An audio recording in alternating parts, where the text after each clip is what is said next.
नमस्कार, आप देखना शुरू कर चुके हैं कैपिटल टीवी बिहार का खास कार्यक्रम चुनावी चौसर। चुनावी चौसर में आज हम आपको लेकर चलेंगे झारखंड, जहां पर चुनावी तैयारियां जोर शोर से हर पार्टी कर रही है।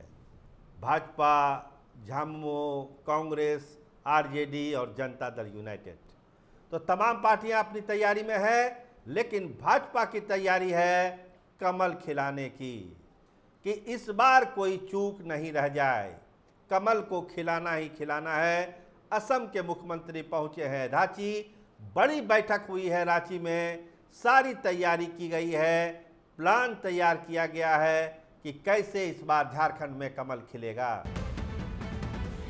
देखिए, दो तीन चीज़ें ऐसी है झारखंड में जहां पर बीजेपी बैकफुट पर आ जाती है। जो प्रयोग हुआ पिछले साल, पिछले टर्म में आप कह सकते हैं, भाजपा के लिए वो बहुत फ्रूटफुल नहीं हुआ। और जो ये हेमंत सोरेन का मामला हुआ है, एक सिंपैथी तो हेमंत सोरेन को लेकर बनी ही बनी है। और जिस तरह से हाईकोर्ट ने टिप्पणी की है कि ईडी के दावे में बहुत दम नहीं है, इससे एक मैसेज ये देने की कोशिश जेएमएम कर रहा है कि हेमंत सोरेन को जानबूझकर सलाखों के पीछे रखा गया, कहीं कोई अपराध नहीं है।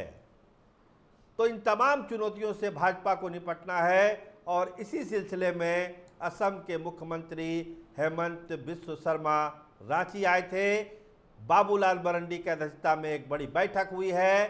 बैठक में टास्क दिया गया है, साफ साफ नेताओं को कहा गया है कि सारे गिले शिकवे भूलिए और कमल कैसे खिलेगा झारखंड में, इस पर दिमाग लगाइए।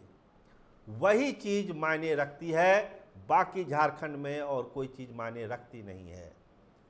तो बड़ी लंबी बैठक हुई है, आप तस्वीरें देख सकते हैं बैठक की, कि बैठक में किस तरह से गंभीरता से बहुत सारे चुनावी मुद्दों पर बात हुई है।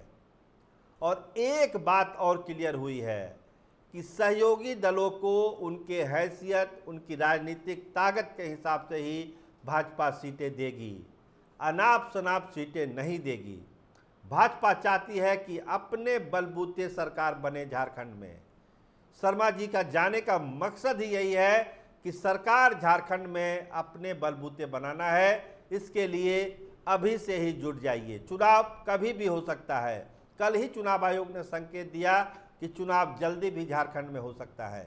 तो तैयारी उसी हिसाब से चल रही है। और आज की बैठक का महत्व इसलिए बढ़ गया कि जनता दल यूनाइटेड ने झारखंड में अपना बड़ा दावा ठोका है। पूरी तैयारी के साथ जनता दल यूनाइटेड भी वहां चुनाव लड़ने वाली है। कहा यह जा रहा है कि 2 दर्जन सीटों पर वो दावा ठोकेगी, जो बीजेपी देने के लिए तैयार है ही नहीं। हम आपको पिछले खबर में ये बता चुके हैं। तो बीजेपी ये मान के चल रही है कि उसको अपने बलबूते ही ये जंग जीतना है, ये लड़ाई जीतनी है। तो स्वाभाविक है तैयारी भी उसी हिसाब से होनी चाहिए। तो एक मास्टर प्लान तैयार किया गया है, हर सीट के लिए अलग अलग प्लान है। ऐसा नहीं है कि एक प्लान सारी सीटों के लिए लागू कर दिया जाएगा। जिस तरह की परिस्थिति होगी, जिस तरह के राजनीतिक हालात होंगे, जिस तरह की राजनीतिक चुनौती होगी, उसी आधार पर झारखंड में बीजेपी के प्रत्याशियों का चयन होगा। और एक बात और साफ किया गया है, जो गलती बिहार में हुई है वो गलती झारखंड में नहीं दोहराई जाएगी। जो प्रत्याशियों का चयन होगा वो बहुत ही ठोक बजा के होगा। केवल चेहरा देख के प्रत्याशियों का चयन नहीं होगा।